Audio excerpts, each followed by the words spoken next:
अस्सलाम वालेकुम, Usman Afzal URB international के प्लेटफॉर्म से एक दफ़ा फिर आपके पेश खिदमत। आज हम एक काफ़ी मशहूर टॉपिक लेकर आए हैं। काफ़ी सारे लोग कंफ्यूज होते हैं या वो सोचते हैं इस बारे में कि क्या करना चाहिए, इन्वेस्टमेंट हमें प्लॉट में करनी चाहिए या घर में करनी चाहिए। ये आज का हमारा टॉपिक है, इसको हम तफसीली डिस्कस करेंगे कि अगर आपने प्लॉट में इन्वेस्टमेंट करनी है तो वो किस लिहाज से बेहतर है, कौन कौन से एंगल ऐसे हैं कि जिनकी वजह से प्लॉट की इन्वेस्टमेंट बेहतर है और किन वजूहात की बिना पर आप घर की इन्वेस्टमेंट को प्रेफर कर सकते हैं या ये इन्वेस्टमेंट जो है ये कैसी रहेगी, इसके अंदर कौन कौन से अवामिल ऐसे हैं कि जहाँ पे इसकी फौकियत है प्लॉट पे इन्वेस्टमेंट के हिसाब से।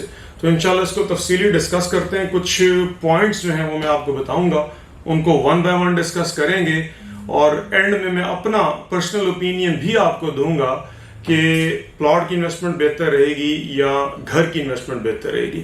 सबसे पहले तो इसकी जो कॉस्ट है उसको डिस्कस कर लेते हैं।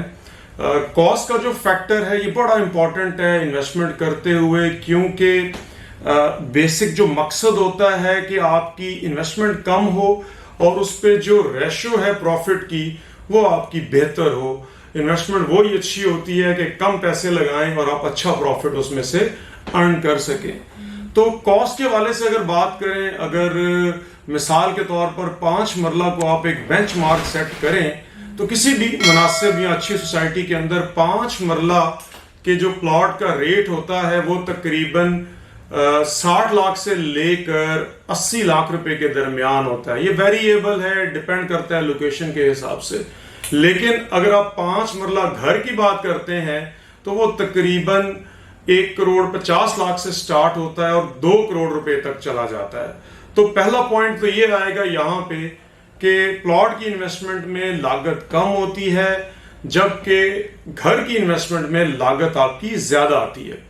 अगर हम नंबर 2 पॉइंट की बात करें तो वो भी तकरीबन मिलता जुलता ही है कि जब भी आप कोई प्रॉपर्टी परचेज करते हैं तो उसके ऊपर जो ट्रांसफर के अखराजात होते हैं, जैसे कि आप लोगों के इल्म में है कि उस पर आपने एडवांस इनकम टैक्स भी देना है, CVT भी देनी है, बाकी जो ट्रांसफर के अखराजात हैं वो भी इसके अंदर हैं, सोसाइटी की ट्रांसफर फीस भी है।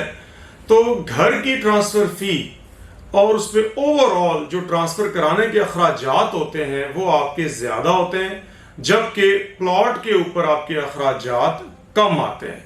तो इन्वेस्टमेंट का वॉल्यूम बढ़ने के साथ साथ आपको जो उसको ट्रांसफर कराने के अखराजात हैं वो भी ज्यादा देने पड़ते हैं। इसके बाद अगर हम बात करें तो अगर आप कोई भी घर परचेज करते हैं तो वहां से आपको रेंटल इनकम जनरेट हो सकती है।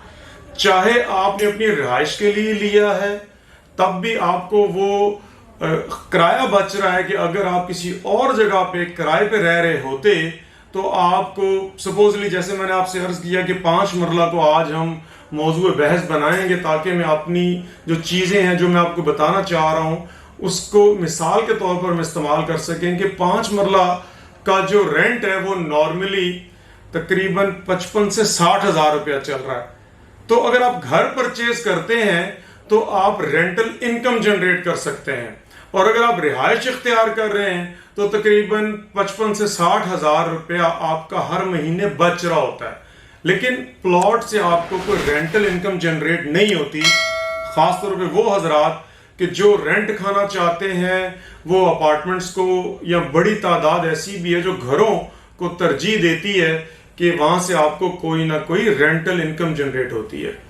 इसके बाद अगर हम बात करें कि एप्रिसिएशन की, तो एक जो ओवरऑल परसेप्शन है मार्केट के अंदर या रियल स्टेट जिस तरीके से चलती है, आगे बढ़ती है, उस हिसाब से प्लॉट की एप्रिसिएशन देखा यह गया है कि हमेशा घरों के मुकाबले में ज्यादा होती है।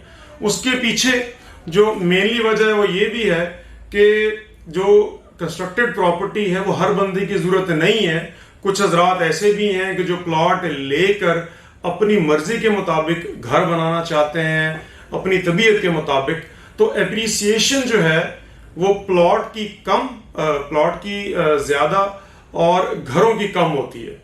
اس کے بعد آ جاتا ہے ایک بہت امپورٹنٹ فیکٹر مینٹیننس کا، کہ جو پلاٹ ہے وہ ایک نیکڈ لینڈ ہوتی ہے، اس کو آپ کو مینٹین کرنے کی ضرورت نہیں ہے، لک آفٹر کرنے کی ضرورت نہیں ہے، جبکہ جو کنسٹرکٹڈ پراپرٹی ہوتی ہے وہ ویئر اینڈ ٹیئر بھی ہوتی ہے اس کے اندر. گھروں کے اندر آپ کو پتہ ہے پلمبنگ کے ایشوز آ جاتے ہیں، کہیں پہ سیپیج آ گئی، کہیں پہ کوئی الیکٹریکل فالٹ آ گیا، بعض اوقات آپ کو ٹائلز بدلانی پڑ جاتی ہیں، اگر آپ نے رینٹ پر دیا ہے تب بھی ویئر اینڈ ٹیئر کا جو معاملہ ہے، جو فیکٹر ہے، وہ ہمیشہ سے اس میں آتا ہے کہ آپ اگر ایک کرایہ دار کو آپ نے دیا ہوا ہے، اس کے بعد آپ دوسرے کسی کرایہ دار کو دینے جا رہے ہیں تو آپ کو مینٹین کرنا پڑتا ہے، وائٹ واش بھی کروانا پڑتا ہے. حالانکہ ایگریمنٹس میں نارملی یہی لکھا جاتا ہے کہ جو کرایہ دار ہے وہ اس کو وائٹ واش کروا کر دے گا، لیکن کافی صورت جو ایسے معاملات ہو جاتے ہیں کہ جن میں کرایہ دار اور لینڈ لارڈ کی آپس میں اختلافات بن جاتے ہیں. ہو سکتا ہے کہ آپ کو اس کو بے دخل کرنا پڑ جائے، خود سے وائٹ واش کروانا پڑ جائے. تو اس طرح کے جو معاملات آتے ہیں کہ پلاٹ کی مینٹیننس آپ کو نہیں کرنا پڑتی. آپ نے کسی اچھی سوسائٹی میں پلاٹ خریدا، اس کو اپنے نام پر کروایا، اب آپ کو اس کی فکر کرنے کی ضرورت نہیں ہوتی. گائے بگائے آپ وزٹ کر سکتے ہیں، پلاٹ آپ کا وہیں پڑا ہے، کوئی لے کے نہیں جا رہا.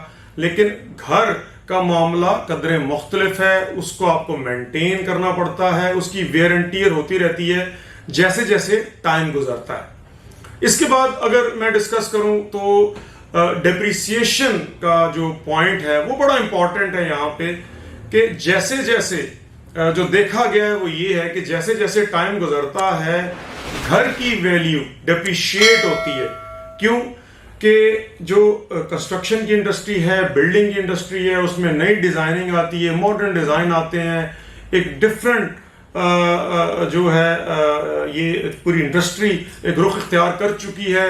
کوئی اٹیلین ڈیزائن لے کر آ رہا ہے، کوئی اسپینش ڈیزائن لے کر آ رہا ہے، مختلف قسم کی ڈیزائننگ جب کی جاتی ہے، ایک ٹائم گزرتا ہے، اس کے ساتھ ساتھ گھر کا ڈیزائن، گھر کی ٹائلز، گھر کی سیلنگ، گھر کی جو باقی فٹنگز ہوتی ہیں وہ آہستہ آہستہ آپ کو اولڈ ڈیٹڈ لگنا شروع ہو جاتی ہے.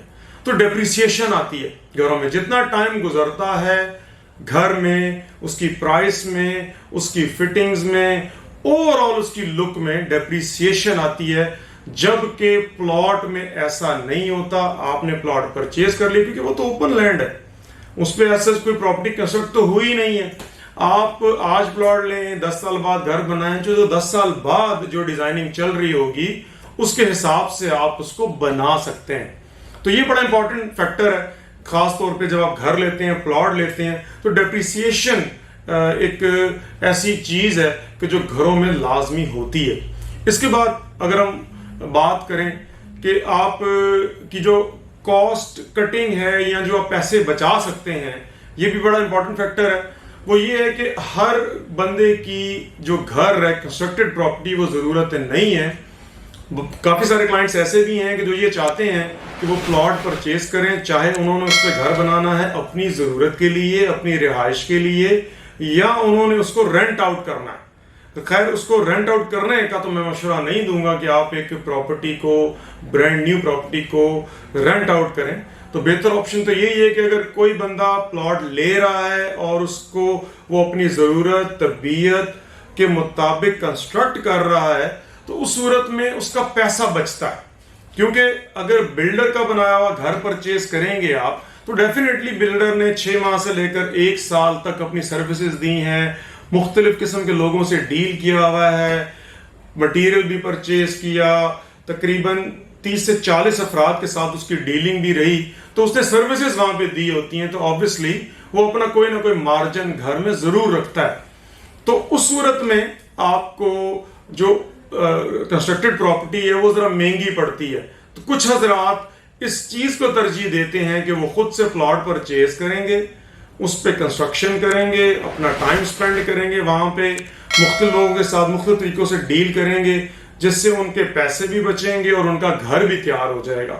تو کنسٹرکٹڈ پراپرٹی اگر آپ لیتے ہیں تو فرض کریں 5 مرلہ کے گھر کی بات کریں تو منیمم 20 سے 25 لاکھ روپے آپ سیو کر سکتے ہیں. اگر آپ پلاٹ لے کر اس کی کنسٹرکشن کرتے ہیں تو آپ 20 سے 25 لاکھ روپے اس پہ بچا سکتے ہیں. जबकि अगर आप कंस्ट्रक्टेड प्रॉपर्टी लेते हैं, कोई मकान परचेज करते हैं, तो आप जो बिल्डर का शेयर है, बिल्डर का मार्जिन है, वो पे कर रहे होंगे, क्योंकि उसके बगैर आपको घर मिलेगा नहीं। तो वो तकरीबन 20 से 25 लाख रुपए आप उसमें सेव कर सकते हैं। तो ये भी बड़ा इंपॉर्टेंट पॉइंट है इसके अंदर। ओवरऑल जो देखा गया है वो यही है कि तकरीबन 80% अफराद वो हैं कि जो प्लॉटों में इन्वेस्टमेंट को ज्यादा बेहतर समझते हैं, और अगर आप घर भी बनाना चाह रहे हैं तब भी लोग खुद से प्लॉट लेकर उस पर कंस्ट्रक्शन कराना जो है उसको तरजीह देते हैं। फिर भी 20% अफराद वो हैं कि जो प्रॉपर्टी परचेज करते हैं, जिनको रेंटल इनकम से कर्ज होती है, वो cell purchase buying selling plots की नहीं कर सकते, वो इतना टाइम नहीं दे सकते प्रॉपर्टी में, या उनकी एज इस चीज की इजाजत नहीं देती कि वो बार बार सेल परचेज करें। तो उस सूरत में वो क्या करते हैं कि घर परचेज किया और उसको रेंट आउट कर दिया। तो ये कुछ फैक्टर्स थे कि सोचा तफसीली डिस्कस किया जाए कि प्लॉट की इन्वेस्टमेंट कैसी है, उसके अंदर क्या क्या एंगल हैं, और घरों में इन्वेस्टमेंट कैसी रहती है। अगर आप मुझसे मेरा ओपिनियन पूछते हैं तो अगर आप रेंटल इनकम जनरेट करना चाहते हैं फिर तो घरों में इन्वेस्टमेंट आपको करनी चाहिए, अदरवाइज आप प्लॉटों में इन्वेस्टमेंट करें। और अगर आपने घर बनाना है तब भी, और अगर आपने इन्वेस्टमेंट करनी है तब भी, दोनों सूरतों में एप्रिसिएशन प्लॉट्स की ज्यादा होती है। मैं उम्मीद करता हूं कि आज की वीडियो आपको पसंद आई होगी। हमारे चैनल को सब्सक्राइब करें, घंटी के बटन को लाजमी दबाएं ताकि हमारी आने वाली तमाम वीडियोस आप तक बर वक्त पहुंचती रहें। बहुत बहुत शुक्रिया।